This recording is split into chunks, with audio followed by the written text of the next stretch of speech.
રાવણ એક હતો, અંદરથી તે વહેંચાયેલો નહોતો. તમે એ નથી કહી શકતા કે રાવણની અંદર 50 રાવણ હતા. નહીં નહીં નહીં, તમે 10 માથા ભલે એના બનાવી દીધા,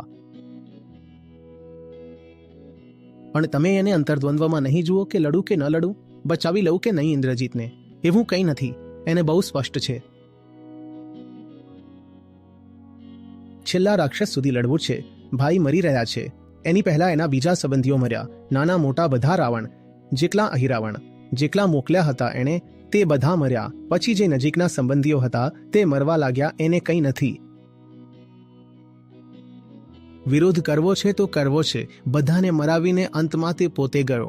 હોશ વહેંચાયેલો નથી કે રડવા લાગી જાય કે અરે રાવણ તે શું કરી દીધું, તમે કુંભકર્ણને મરાવી દીધો. કંઈ નહીં, બધા મરી રહ્યા છે. મરે.